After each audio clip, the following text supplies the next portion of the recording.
শিক্ষক নিবন্ধন স্কুল পরীক্ষার বিগত বছরের গণিত লিখিত বিষয়ের প্রশ্নপত্রের সমাধানের ধারাবাহিকভাবে আয়োজিত ক্লাসের আজকে আমরা আলোচনা করব তোমাদের সাধারণ অন্তরক সমীকরণ অংশের অর্থাৎ ঘ বিভাগের অর্ডিনারি ডিফারেনশিয়াল ইকুয়েশন পার্ট। আজকে আমাদের আলোচনার বিষয় হলো 12তম শিক্ষক নিবন্ধন গণিত স্কুল লিখিত।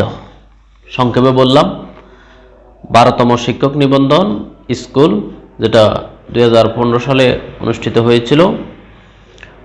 প্রথম প্রশ্নটা হলো, দেখো এখানে তোমরা স্ক্রিনে দেখতেছ, প্রথম কোশ্চেনটা হলো উদাহরণসহ প্রকৃত অন্তরক সমীকরণের সংজ্ঞা দিন এবং সমাধান করুন।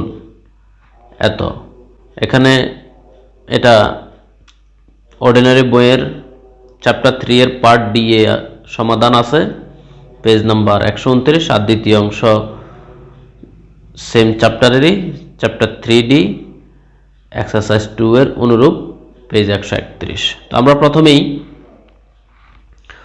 প্রকৃত অন্তরক সমীকরণের সংজ্ঞাটা তোমাদের মূল পাঠ্য বই অর্ডিনারির বই থেকে আলোচনা করার চেষ্টা করতেছি, তারপরে আমরা অঙ্কটাও এখানে ধরে ধরে করব, হাতে কলমে শিখবেন ইনশাআল্লাহ। তো আসো আমরা মূল ক্লাসটা শুরু করি। প্রকৃত অন্তরক সমীকরণ তোমাদের বইয়ে যেভাবে জিনিসটাকে লেখছে, আমি বইয়ের থেকে বইয়ের ভাষায় আলোচনা করে দিতেছি। বলছে যে অন্তরক সমীকরণ mdx plus ndy equal to 0, এই অন্তরক সমীকরণকে প্রকৃত অন্তরক সমীকরণ বলা হইবে যদি এই সমীকরণটা mdx plus ndy equal to 0, এটা একটা অন্তরক সমীকরণ। এই অন্তরক সমীকরণকে প্রকৃত অন্তরক সমীকরণ বলা হইবে যদি এই এই যে 1 নং সমীকরণ, অন্তরক সমীকরণ বলা হইবে যদি 1 এর বাম পক্ষ প্রকৃত হয়, অর্থাৎ mdx plus ndy equal to du হয়। এই du হয় যেখানে m এর পরিচয় আর n এর পরিচয়টা খুব ইম্পর্টেন্ট, যেখানে m equal to mx, y আর n equal to nx, y, u equal to x, y, অর্থাৎ m n u এরা সবাই হলো কার ফাংশন? x ও y এর ফাংশন।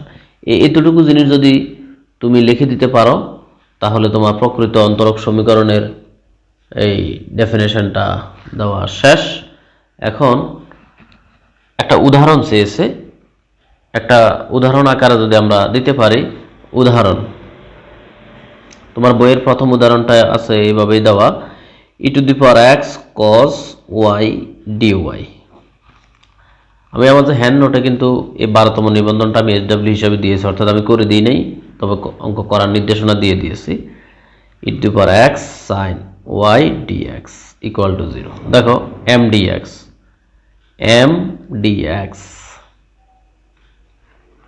তাহলে এটা, আর ndy এটা হলো n, এটা হলো dy, এর সাথে কম্পেয়ার করলে আর কি এটা বলতেছে এটা একটা প্রকৃত অন্তরক সমীকরণ। এটা প্রকৃত অন্তরক সমীকরণ এই কারণে এখানে 1 নং সমীকরণ যে বাম পক্ষ, এই যে বাম পক্ষটা, অর্থাৎ এই অংশটাকে ডিফারেন্সিয়েশন করলে যাতে এটা আসে du, অর্থাৎ দেখো এটাকে যদি আমরা ডিফারেন্সিয়েশন করি d, এটা একটা প্রকৃত অন্তরক সমীকরণ, ইহা একটি প্রকৃত অন্তরক সমীকরণ। ব্যাখ্যা যদি দিতে চাও কেন অন্তরক সমীকরণ, এর কারণ হলো এটাকে আমরা যদি d of dx ধরো e to the power x sin y বিবেচনা করি, তাহলে আমরা কি পাই? e to the power x কে যদি বাইরে রাখি sin y এর ডিফারেন্সিয়েশন হলো cos y, y যেহেতু x এর ফাংশন না এটাকে আবার differentiation dy of dx plus আবার sin y কে যদি বাইরে রাখি e to the power x এর ডিফারেন্সিয়েশন তোমার e to the power x equal to 0।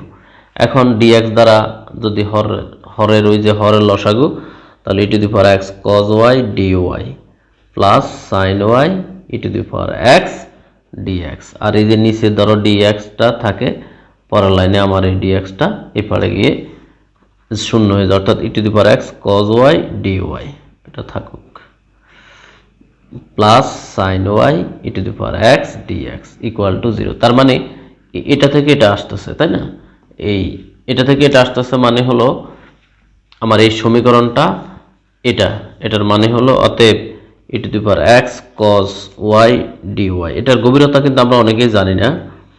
sin y dx equal to আমরা লিখতে পারি, এটাকে আবার সংক্ষেপে আমাদের এইভাবে লেখা যায় d e to the power x sin u a equal to 0, এভাবে লেখা যায়, তাই না? তো এত এর মান 0, d e to the power x sin y এভাবে লেখা যায় আর কি সংক্ষেপে। তাহলে এটা হলো সেই প্রকৃত অন্তরক সমীকরণের উদাহরণ তো বহু দেওয়া যাবে, কারণ এই অধ্যায়টা শুরুই হলো প্রকৃত অন্তরক সমীকরণ নিয়ে। আমরা মোটামুটি আমাদের প্রশ্নের অ্যান্সারটা দিলাম।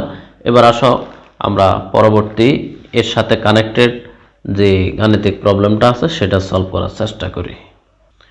এর সাথে কানেক্টেড কোশ্চেনটা হলো সমাধান করো x square minus 2xy plus 3y square dx plus 4y square plus 6xy minus x square dy equal to 0।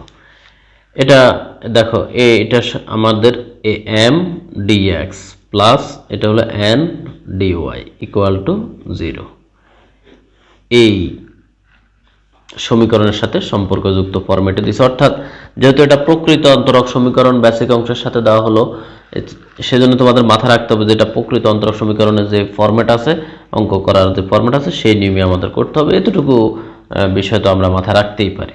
তো যাই হোক আমরা সমাধানে চলে যাই। সমাধান 3x square minus 2xy plus 3y square dx plus 4y square plus 6xy minus x square dy equal to 0।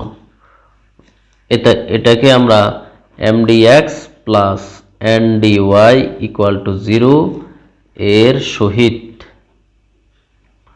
তুলনা করে পাই। এতই সহিত তুলনা করলে আমরা m এর মানটা পাই হলো এই দেখো m equal to x square minus 2xy plus 3y square আর n equal to 4y square plus 6xy minus x square. এখান থেকে আমরা এই অংশটাকে y এর সাপেক্ষে যদি ডিফারেন্সিয়েশন করি del m of del y, x এর করলে 0 মাইনাস এই y সাপেক্ষে করতেছি মাইনাস 2x আর এখানে y স্কয়ার করলে 2y 3 দুগুণে 6y, x এর করলে তো 0।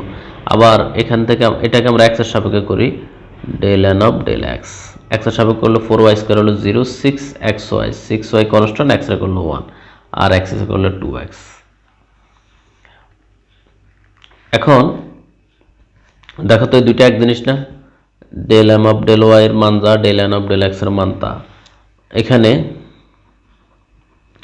জাস্ট আগে পরে আর কি একই মান, অথবা ঘুরে লেখো তোমাদের যাতে বুঝতে অসুবিধা না হয়। এখানে del m of del y equal two del n of del x equal to minus 2x plus 6y। এটার del m of del y equal two del n of del x, এটার মানে কিন্তু হলো এই সমীকরণটি প্রকৃত। ইহা নির্দেশ করে প্রদত্ত অন্তরক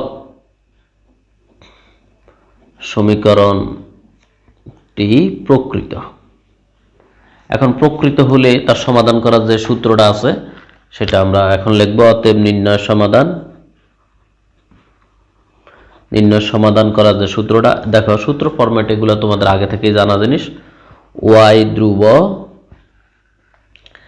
m dx প্লাস এখানে আমাদের যে বিষয়টা হলো integration n bracket x psi not x not, এই কথার মানে হলো এখানে বাংলায় যদি লিখতে চাও লিখতে পারে, এটাকে বলা হয় এই n এর x বর্জিত পদ। n এর, আমি আবার বলতেছি, ধরো n x, এই গোল দিয়ে আপনার টান দিয়ে বোঝানো হলো x নট মানে x বাদ দিয়া, ধরো আমাদের এই যে n, হ্যাঁ আমি অবশ্য বুঝিয়ে দিতেছি, এখানে এই n এর মান তো হলো এই পুরাটা, এই x বর্জিত যে পদটা আছে সেটা বাদ দিয়া বাকিটা আমরা লিখি আর কি, বাকি অংশটা যেটা x বর্জিত পদ না সেটা লিখব। এই হলো সূত্রটা, ইকুয়াল টু এখানে 0। তাহলে mdx মানে m এর মান x square minus 2xy plus 3y square, x square minus 2xy plus 3y square dx। এখানে যেহেতু dx আছে y ধ্রুব, এখানে না লিখলেও তাই বুঝাবে। আর n এর মান হলো y বাদ দিয়ে x বাদ দিয়ে যেটা থাকে এই পদ বাদ শুধু 4y square dy equal to 0। এখন এটাখানে যদি আমরা ইন্টিগ্রেশন করি, y কে ধ্রুবক ধরলে x স্কয়ার ইন্টিগ্রেশন হলো তোমার x cube by 3 minus y constant 2x, 2 তো কনস্ট্যান্ট, x এর ইন্টিগ্রেশন x স্কয়ার বাই 2 তোমরা জানো, এখানে 3y স্কয়ার কনস্ট্যান্ট আর dx এর ইন্টিগ্রেশন x প্লাস এখানে 4 constant y square integration y cube by 3 আর এই পারে আছে আমাদের ইন্টিগ্রেটিং কনস্ট্যান্ট c। তাহলে এখানে x কিউব বাই 3, এখানে x স্কয়ার, এখানে 3x y স্কয়ার, এখানে হলো 4/3 y cube equal to c। ইচ্ছা করলে 3 দিয়ে লসা করে আরেকটু সহজ সুন্দর করতে পারো, অথবা দরকার নেই আমরা এখানে অ্যান্সার দিয়ে দিতে পারি। এই হলো এটার মোটামুটি অ্যান্সার, আমি তোমাদেরকে হাতে কলমে করে দিলাম। এবার আসো পরবর্তী কোশ্চেনে চলে যাই। চ্যাপ্টার থেকে আমাদের আরও 2টা কোশ্চেন এসেছে। এই তোমার 12তম শিক্ষক নিবন্ধন স্কুল পর্যায়ের লিখিত পরীক্ষায় আরও 2টা কোশ্চেন হলো এই যে, এটা সম্ভবত 10ম অধ্যায় থেকে, হ্যাঁ এটা চ্যাপ্টার 10 থেকে এসেছে। ডি স্কয়ার ওয়াই অফ, সমাধান করো d square y of dx square plus 2 dy of dx plus 5y equal to 0। এটা হলো পৃথিবীর সবচেয়ে সহজ অঙ্ক, চ্যাপ্টার 10 এক্সাম্পল 8। এটা হলো বইয়ের 551 পৃষ্ঠায় করা আছে। আরেকটা হলো d square minus 4d plus 4 into y equal to x cube e to the power 2x। এই মডেল অঙ্ক কিন্তু আমরা করেছি আগের লেকচার কোনো একটাতে। তো যাই হোক আমরা 2টাই করে দেব, যেহেতু আমি এগুলা খাতায় করে নেওয়ার সিদ্ধান্ত দিয়েছিলাম আগেই। এখন আমরা প্রথমেই এটা নিয়ে আলোচনা করতেছি। আমরা প্রথমে কোশ্চেনটা লিখে নিলাম। এটাকে আমরা ইচ্ছা করলে একটু সংক্ষিপ্ত ফরম্যাটে নিয়ে আসতে পারি, d square y of dx square, এটাকে লিখতে পারি ডি স্কয়ার ওয়াই, এটা 2dy, আর এটাকে আমরা 5y ইকুয়াল টু 0, কারণ ক্যাপিটাল ডি সমান ডি অফ ডিএক্স এটা আমরা জানি। এখন এটা সমাধান করার জন্য আমরা যে ফরম্যাটটা ফলো করি, সংক্ষিপ্ত ফরম্যাটেই করে ফেলতে পারো। অক্সিলারি ইকুয়েশন এভাবে লিখতে পারো, ওই যে y equal to e to the power mx ধরে আর কি, অথবা আমি বিস্তারিত করি, ধরি y equal to e to the power mx, এটা নাম দিই equation number 1। Be trial solution, অর্থাৎ সম্ভাব্য সমাধান, ট্রায়াল সলিউশন অফ 1। আর বাংলা যদি লেখো লিখবা যে ধরি 1 নংয়ের সম্ভাব্য সমাধান y equal to e to the power mx, আর তখন ল্যাঙ্গুয়েজটা আগে চলে আসবে আর কি। তাহলে এটাকে যদি আমরা y কে যদি x এর সাপেক্ষে ডিফারেন্সিয়েশন করি, dy equal to m E to the power mx হলে m E to the power mx। এরপরে যদি আমরা এটাকে ডিফারেন্সিয়েশন করে আরও একবার, ডি স্কয়ার ওয়াই হলো এখানে m E to the power mx, আরেকটা m আসবে m E to the power mx, তো এই m আর সেই m square E to the power mx। এই মানটা আমরা 1 নং সমীকরণে বসিয়ে দিই। এটা হলো m, আমি পুরোটা বিস্তারিত দেখিয়ে দিতেছি, m square E to the power mx, এখানে প্লাস 2 dy হলো m E to the power mx plus 5y E to the power mx equal to 0। এখন এই ই টু দি পাওয়ার mx 3 জায়গা থেকে আমরা কমন নিলাম, কমন নিলে এখানে m square plus 2m plus 5 equal to 0। এখন ই টু দি পাওয়ার mx তো 0 হতে পারবে না, এজন্য m square plus 2m plus 5 এটা এই অঙ্কটা মূল বইয়ের, এখানে কিন্তু চিহ্নটা দেওয়া হলো তোমার মাইনাস, মূল বইয়ে যে অঙ্কটা আছে। তো আমি যে সালের প্রশ্ন দেখে লিখছি সেখানে দেওয়া প্লাস। অবশ্যই আমি একটা বই দেখে কোশ্চেনটা উঠাইছি, জানি না প্রশ্নটা সঠিক না ভুল, বইয়ের মধ্যে এখানে মাইনাস দেওয়া। এই বইয়ের যে এক্সাম্পল 8, তোমরা প্রয়োজনে বই দেখতে পারো, এক্সাম্পল 8 পেজ নাম্বার হলো 351, এটা হলো চ্যাপ্টার হলো 10, অর্ডিনারি বইয়ের আর কি, তিতাস পাবলিকেশনের, ইকুয়াল টু 0। এখন আমরা 5 দিয়ে 2কে কোনোভাবেই মিডল টার্ম করা সম্ভব না, সরাসরি আমরা সূত্র ব্যবহার করব, হলো অতএব m is equal to minus B. ওই যে একটু স্মরণ করে দিই, A x square plus B x plus C is equal to 0। এই সূত্র অনুযায়ী x is equal to minus B plus minus root over B square minus 4ac by 2a, এই সূত্রটা অ্যাপ্লাই আর কি। তো এখান থেকে মাইনাস বি তোমার এম তো এম হলো minus 2 plus minus root over 2 square minus 4, এর মান হলো 1, সির মান হলো 5 divide by 2 into 1, minus 2 plus minus, এখানে 4 5 20, 2 দুগুণে 4, 20 থেকে 4 গেলে হলো মাইনাস 16 ডিভাইড বাই 2, তাহলে মাইনাস 2, 16 মানে 16 বর্গমূল 4 আর মাইনাস রুট ওভার মাইনাস আছে, তো এটার বদলে i 4 ডিভাইড বাই 2, না এটা মনে হচ্ছে ঠিকই আছে প্রশ্ন, এটা প্লাসই হবে। মাইনাস 2, এখন আমরা যদি সরাসরি 2 কমন নিয়ে 2 দ্বারা ভাগ করি, এখানে মাইনাস 1 প্লাস মাইনাস 4 2 দ্বারা ভাগ করলে 2 i2, minus 1 plus minus i2, তার মানে m এর মান পেয়ে গেলাম আমরা এই দুইটা।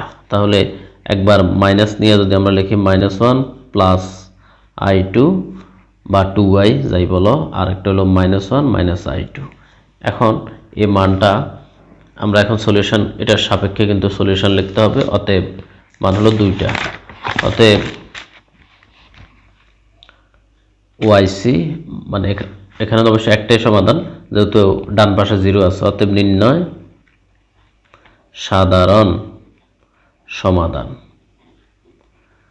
y, আমরা c1, দেখো নিয়মটা হলো c1 e টু দি পাওয়ার, এখানে আমাদের সলিউশন হলো -1 প্লাস i2, -1 প্লাস i2 বা 2i ইন্টু x প্লাস আরেকটা হলো c2 e to the power -1 minus 2i into x। এটাকে আরেকটু বিস্তারিত আমরা যদি লিখি, c1 c2 না দিয়ে তুমি a আর b ও দিতে পারো, c1 e to the power minus x into e to the power 2ix, এটা আগে দিলে সুন্দর দেখা যায় অবশ্য, যে যাই হোক e to the power minus x আর e to the power 2ix। এখানেও একইভাবে c2 e to the power minus x আর আরেকটা হলো e to the power minus i2x। এখন c1 e to the power minus x, তোমরা জানো এটার বদলে আমরা লিখতে পারি cos, এখানে যেটা থাকে 2x, যত সহগ থাকে তত দিয়া x, আর যখন এখানে মাইনাস থাকে তখন হলো sin মাইনাস আছে sin 2x। এখন আমরা e to the power minus xটা কমন নিতে পারি, c1 cos 2x plus c2 sin 2x। এই হলো আর কি বিষয়টা। হ্যাঁ, এটাই হলো আমাদের কাঙ্ক্ষিত অ্যান্সার। আশা করি তোমরা বিষয়টা বুঝতে পেরেছ। প্রিয় শিক্ষার্থীবৃন্দ, আমরা বিগত শিক্ষক নিবন্ধন স্কুল পর্যায়ের প্রশ্নপত্র সমাধান করতেছি গণিত লিখিত বিষয়ে। তোমরা জানো এনটিআরসির অধীনে যে পরীক্ষা হয়, আমরা এটা লেকচার 5 আমাদের, অর্থাৎ লেকচার 5টা লেকচার দিয়েছি আমি 5টা শিক্ষক নিবন্ধন পরীক্ষার অর্ডিনারি। এটা হলো অর্ডিনারি অংশের, সবাই যে পার্টটাকে একটু ভয় পায় সেটা হলো ঘ বিভাগের অর্ডিনারি অংশের। তো আমরা শেষ পর্যায়ে চলে আসছি, আমাদের আর একটা কোশ্চেন আছে, এই কোশ্চেনটা আলোচনা করে আমরা লেকচারটি সমাপ্ত করব। D square minus 4d plus 4 into y equal to x cube e to the power 2x, এটা সমাধান করতে বলছে আমাদের। তো আমরা কোশ্চেনটা খাতায় লিখে নিচ্ছি। তোমরা যদি শিক্ষক নিবন্ধন পরীক্ষার প্রস্তুতিমূলক কোর্স স্কুল পর্যায়ে হোক আর কলেজ পর্যায়ে হোক লিখিত প্রস্তুতির কোর্সটা সম্পূর্ণ করতে চাও আমার কাছে, তাহলে এই নাম্বারে 01720991523 এই নাম্বারে আমাকে হোয়াটসঅ্যাপে মেসেজ দিতে হবে। অলরেডি আমার বেশ কিছু বেচ চলমান আছে, নতুন বেচেও অ্যাডমিশন চলতেছে। তো তোমাদের কারো দরকার হলে অথবা তোমাদের পরিচিত বন্ধুবান্ধব জুনিয়র সিনিয়র কারো দরকার হলে 01720991523 এই নাম্বারে হোয়াটসঅ্যাপে মেসেজ দিতে হবে এবং আমি বিস্তারিত তখন জানিয়ে দিব। যাই হোক, আমরা পরের আলোচনা চলে যাই। তো দেখো, পরের প্রশ্নটা হলো d² - 4d + 4 * y x³ e⁴ সমাধান করো। এই প্রথম যে অংশটা, এটা আমাদের আগের অঙ্কটার পার্টের মতোই, তো এই অংশটা আমি অতটা বুঝাবো না। প্রথম অংশটা আমি সংক্ষেপে করতেছি। অর্থাৎ yc যখন এই বাম পাশ ডান পাশ থাকে, শূন্য থাকে না, তখন yc আর yp দুইটা পার্ট করতে হয়। আর যখন শুধু বাম পাশ থাকে ডান পাশ থাকে না, এরকম অঙ্ক বেশ কম আসে, যেমন এখানে একটা আসছিল, তখন শুধু একটা পার্ট y, মানে ycটাই y আর কি। তো যাই হোক, সমাধানের অংশে আমরা শুরু করলাম। এখন এখানে আমাদের যে অক্সিলারি ইকুয়েশন বা এখানে যে অংশটা আছে, late y = e⁴mx be trial solution of d² - 4d + 4 = 0 into y আছে অবশ্য = 0। এখন আমরা একবার সংক্ষেপে লিখে ফেলতে পারি m² - 4m + 4 = 0। এখান থেকে আমরা সূত্র তৈরি করতে পারি সম্ভবত 2² সূত্রের 2, প্রথম পদ m, শেষ পদ 2, ছোটবেলার সূত্র। তাহলে a² + 2a + b², এখানে মাইনাস অবশ্যই, a² - 2ab + b², তার মানে m - 2 হোল স্কয়ার = 0। এখান থেকে আমরা লিখতে পারি m = দুইটা স্কয়ার আছে যেহেতু দ্বিঘাত, দুইটা সমাধান 2, 2। তাহলে yc-টা কি হবে? yc-টা যথারীতি ওই যে দুইটা একই রকম, c1 + c2, দুইটা একই রকম হলে এখানে একটা x দিয়া একবার e⁴2x এইভাবে লিখতে হয়, তোমরা জানো। তাহলে yc-টা সহজে মিলে গেল। এবার আসো yp, অর্থাৎ এটার নিচে ভাগাকারে চলে যায়, আর y আমরা বলি yp, পার্টিকুলার সলিউশন। তাহলে অ্যাগেইন yp = 1/d²। অবশ্যই এটাকে আমরা ওই যে m - 2 হোল স্কয়ার সূত্র হলো, আমরা এইভাবে লিখতে পারি d - 2 হোল স্কয়ার। আর এখানে আমাদের আসতেছে হলো x³ e⁴2x, x³ e⁴2x আমরা লিখে নিলাম। এখন আমরা এই মডেলের অঙ্ক কিন্তু আরো করেছিলাম। এই পর্যায়ে আসলে আমরা যখন এখানে x³ e⁴2x, তো আমরা যখন দুইটা পদ e⁴2x কে বামে নিয়ে আসি, তখন আমরা যেটা করি d এর বদলে আমরা এই x এর সহগ এখানে সেটা যোগ করি, d + 2 - 2 হোল স্কয়ার। আর e⁴2x টা বামে চলে আসছে, এখানে শুধু x³। এটা হলো আমাদের নিয়ম, এগুলো আমরা আগে শিখেছি, ঠিক আছে। e⁴2x 2 2 কাটা 1/d x³। দেখো, তাহলে এটা আমরা 1/d x³ এই কথার অর্থ হলো, এটার মানে বোঝা হলো এরকম, এই ইন্টিগ্রেশন। তার মানে কি, এটার ইন্টিগ্রেশন করলে এখানে অবশ্যই স্কয়ার আছে, দুইবার ইন্টিগ্রেশন এখানে দেওয়া। তাহলে আমরা এখানে দুইবার ইন্টিগ্রেশন করার মানে হলো, প্রথমে আমরা একবার করি, ধরো 1/d, একটা স্থির রেখা 1/d x³। তো একবার করলে 1/d ধরো স্থির রইল, এটা হলো x। আচ্ছা, আমরা বিষয়টা এখানেই করে ফেলি, e⁴2x 1/d দিয়া এখানে x⁴, ধরো একবার ইন্টিগ্রেশন, নিচে 1 আকার থাকা মানে ইন্টিগ্রেশন। এখানে আমরা লিখতে পারি x⁴/4। তারপর আবার যদি 4 কনস্ট্যান্ট হিসাবে সরাই দিলাম, আবার যদি এটাকে ইন্টিগ্রেশন করি x⁵, ওই যে 1/d, মানে তোমরা জানো তো এই সূত্রটা, তো সবাই জানো, x⁴n + 1 / n + 1 + c, এই ফরম্যাটে লিখলাম আর কি। তাহলে x5 এখানে আসতেছে 5। তাহলে এখানে 4 × 5 = 20, x⁴5/20 e⁴2x, এই হলো আমাদের yp-র आंसर। ওকে, মানে এখানে দুইবারে 1/d² দুইবার তো একই সাথে ইন্টিগ্রেশন করতে পারতেছি না, তো একবার করেছি আর একটা রেখে দিয়েছি, আবার করেছি, এই আর কি। তাহলে আমাদের অতএব জেনারেল সলিউশন, মানে চূড়ান্ত সাধারণ সমাধান আর কি, y = yc + yp। ওয়াই-সির মান আমাদের কাছে আছে হলো আগের পেজে আছে c1 যোগ c2 into x E to the power 2x, আর এখন ওয়াই-ফির মান তো এটা পেলাম x two the power 5/20 E to the power 2x। এটাই হলো আমাদের কাঙ্ক্ষিত আনসার। প্রিয় শিক্ষার্থীবৃন্দ, আমরা এই লেকচার একেবারে শেষ প্রান্তে চলে এসেছি। আমি তোমাদেরকে আবারও একটু অবগত করতে চাই, আমি ধাপে ধাপে স্টেপ বাই স্টেপ 5টা লেকচার দিয়েছি তোমাদেরকে শিক্ষক নিবন্ধন স্কুল পরীক্ষার বিগত বছরের প্রশ্নপত্র সমাধানের উপরে। এই সাধারণ অন্তরক সমীকরণ অংশ অর্থাৎ অর্ডিনারি ডিফারেনশিয়াল ইকুয়েশন এই বিষয়টার উপরে ঘ বিভাগে, যেখানে ঘ বিভাগে এই অর্ডিনারি ডিফারেনশিয়াল ইকুয়েশনের 2টা বা 3টা প্রশ্নই আসে, বেশিরভাগ সময় 2টা-3টা প্রশ্ন আসে এবং তার মধ্যে প্রথম প্রশ্নটা আনসার করা একেবারে বাধ্যতামূলক। এতক্ষণ আমি আলোচনা করে একটা বিষয় উপলব্ধি করলাম, এই তোমার অর্ডিনারি বিষয়টা যে অধ্যায়গুলো থেকে প্রশ্ন টাচ করে যা দেখলাম স্কুল নিবন্ধনের ক্ষেত্রে, এই তোমাদের একটা ছোটোখাটো সাজেশন দিয়ে দিই। তোমাদের ওই যে অর্ডিনারি ডিফারেনশিয়াল ইকুয়েশন এই বিষয়টা থেকে স্কুল নিবন্ধন গণিত লিখিত বিষয়ে তোমার যে চ্যাপ্টারগুলো থেকে প্রশ্ন আসে আমরা এতক্ষণ পর্যালোচনা করে অ্যানালাইসিস করে দেখলাম এই চ্যাপ্টার 1 থেকে কোশ্চেন আসে। তোমরা কিন্তু মূলত ম্যাথ শিখতে হলে এই অধ্যায়ের এই বিষয়টা সিলেবাস অনুযায়ী প্রস্তুতি নিতে হলে আমাকে মূল বইটা পড়তেই হবে, এর কোনো বিকল্প নাই। মূল বইটা কমপ্লিট করে কিন্তু বিগত সালের প্রশ্ন প্র্যাকটিস করলে সুবিধা হয়। আমি আমার পেইড বেসে কিন্তু আমি সেই কাজটাই করি। তোমরা যারা আমার পেইড বেসের স্টুডেন্ট তোমরা তো জানোই, আর বাকিদের উদ্দেশ্য তাই বলতেছি।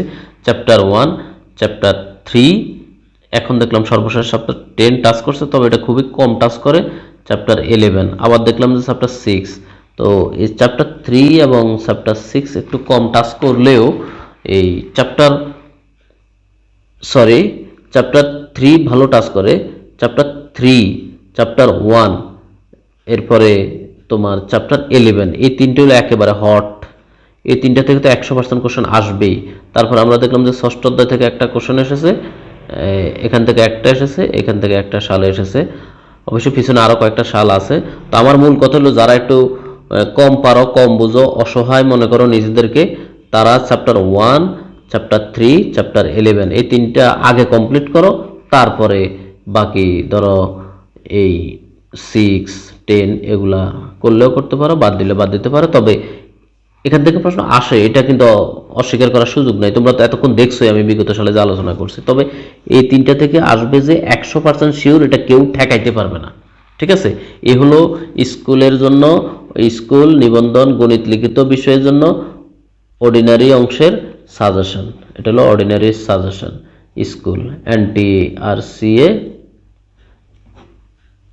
স্কুল নিবন্ধন লিখিত বিষয়ের জন্য, স্কুল নিবন্ধন লিখিত বিষয়ের জন্য। তো সবাইকে অনেক অনেক ধন্যবাদ জানিয়ে MT বিল্লাল ইউটিউব চ্যানেল এবং ম্যাথ লাভার ফেসবুক গ্রুপের পক্ষ থেকে ধন্যবাদ জানিয়ে আজকের ক্লাস এখানেই সমাপ্ত করব। সবাইকে পরবর্তী ক্লাস দেখার অগ্রিম আমন্ত্রণ জানিয়ে আজকের মতো এখানেই বিদায়। টাটা, আল্লাহ হাফেজ।